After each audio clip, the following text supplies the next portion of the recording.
Bismillah, Assalamualaikum warahmatullahi wabarakatuh. Kami dari kelompok 13 dari kelas Machine Learning A dengan saya Muhammad Rizik Fahriansyah dengan NIM 2023 31070. Dengan saya Aulia Ramadana dengan NIM 2023 31061. Ya, di sini kami akan menjelaskan atau mempresentasikan hasil analisis kami tentang polusi PM2.5. Yang mana di sini adalah kami menganalisis tren dan menampilkan distribusi PM2.5 di Cina dan di India dari tahun 2017 hingga tahun 2020. Yang mana dari analisis ini dapat meningkatkan wawasan untuk pengelolaan polusi udara. Ya, lanjut. Oke, baik. Di sini ada pendahuluan. Yang pertama ada poin utama. Satu, ada PM25 sebagai ancaman besar bagi kesehatan dan lingkungan. Yang kedua ada fokus membandingkan tren dan distribusi di Cina dan India pada tahun 2017 sampai 2020. Berikutnya ada rumusan masalah. Yang pertama ada bagaimana tren PM25 di Cina dan India. Yang kedua ada bagaimana distribusi PM25 terutama pada tahun 2017. Yang ketiga, ada faktor apa yang mempengaruhi tren ini. Selanjutnya ada tujuan dan manfaat penelitian. Tujuan yang pertama menganalisis tren PM25 pada tahun 2017 sampai tahun 2020. Yang kedua, membandingkan distribusi PM25 antara Cina dan India. Yang ketiga, memberikan dasar untuk kebijakan lingkungan. Selanjutnya ada manfaat. Yang pertama, untuk memantau dampak polusi udara terhadap kesehatan masyarakat. Yang kedua, untuk merumuskan kebijakan pengendalian polusi udara. Yang ketiga, untuk mendorong kampanyenya pengurangan polusi. Selanjutnya ada langkah-langkah analisis. Yang pertama, pengumpulan data dari dataset yang diberikan pada Microsoft Teams. Yang kedua, pembersihan data. Pembersihan data terdiri dari dua. Yang pertama, hapus data yang tidak lengkap. Yang kedua, identifikasi dan hilangkan outline. Yang ketiga, analisis data. Yang pertama, time series untuk tren. Yang kedua, histogram dan scatter plot untuk distribusi. Ya, langkah pertama adalah pengumpulan data. Kami menggunakan dataset yang diberikan di Microsoft Teams terkait tingkat PM2.5 di dunia selama 30 tahun terakhir atau 3 dekade terakhir, yaitu dari tahun 1990 hingga tahun 2020. Data ini diambil dari sumber internasional yang telah divalidasi. Kemudian, data yang telah dikumpulkan tadi, kemudian kita lakukan beberapa langkah berikut. Yang pertama, kami mengambil dataset dari mengambil data dari tahun 2017 sampai tahun 2020 untuk dianalisis. Kemudian, kami memilih dua negara, Cina dan India, untuk dianalisis.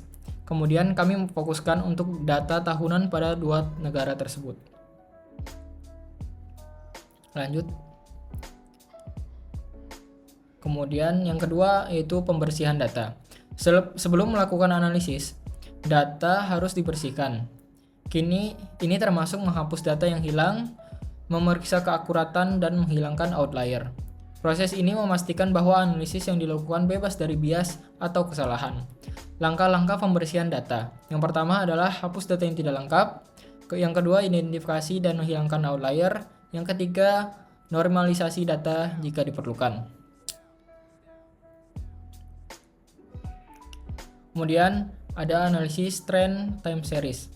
Kami menggunakan analisis trend atau time series untuk melihat bagaimana tingkat polusi PM2.5 berubah dari waktu ke waktu. Grafik ini menunjukkan penurunan signifikan di China yang menunjukkan keberhasilan kebijakan pengendalian polusi. Sementara itu, India juga menunjukkan tren menurun, tapi tingkat polusi masih tinggi dibandingkan Cina. Dari grafik ini kita bisa membaca, yang pertama kita menggunakan grafik time series digunakan untuk memahami tren tahunan. Kemudian fokus perbandingan antara Cina dan India. Kemudian insight yang didapatkan dari grafik di samping yaitu kebijakan lingkungan di Cina menunjukkan dampak yang positif, yang mana polusi di China menurun dibandingkan di India.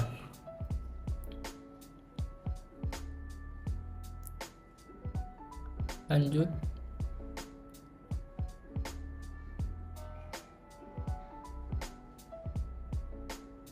Oke, baik. Di sini ada distribusi data. Langkah berikutnya adalah memahami distribusi tingkat polusi. Dengan histogram, kami melihat bahwa India memiliki distribusi yang lebih menyebar dibandingkan Cina pada tahun 2017. Scatter plot juga membantu kami melihat variasi tingkat PM 2.5 di kedua negara. Insight dari visualisasi distribusi data. Yang pertama yaitu histogram, menunjukkan perbedaan distribusi PM 2.5. Yang kedua ada scatter plot, memvisualisasikan variasi tingkat polusi, yaitu pada gambar di sebelah kanan.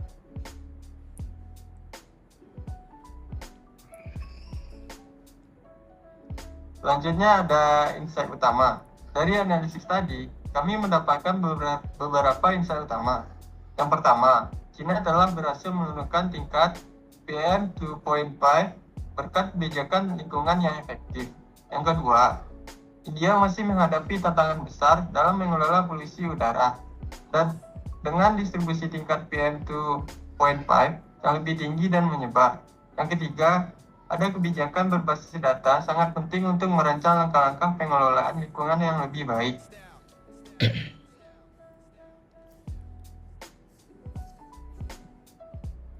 Selanjutnya ada institusi yang dapat memanfaatkan insight dari analisis ini.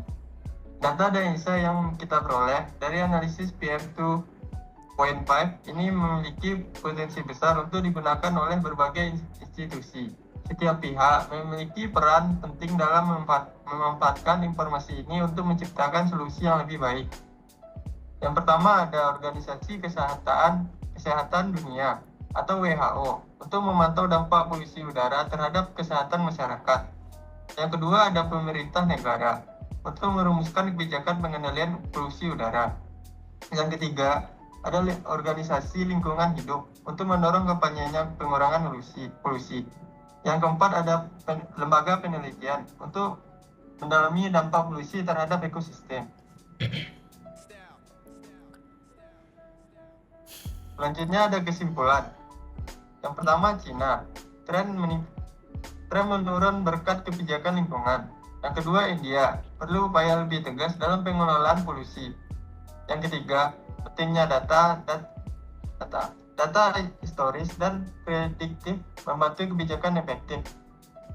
Kesimpulannya, analisis ini memberikan wawasan mendalam tentang pentingnya pengendalian polusi udara dengan memanfaatkan data historis dan teknik prediksi.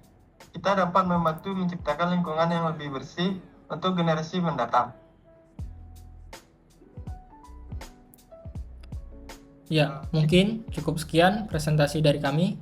Kurang lebihnya mohon maaf apabila ada kata-kata yang kurang tepat. Kami pamit undur diri. Wassalamualaikum warahmatullahi wabarakatuh. Warahmatullahi wabarakatuh.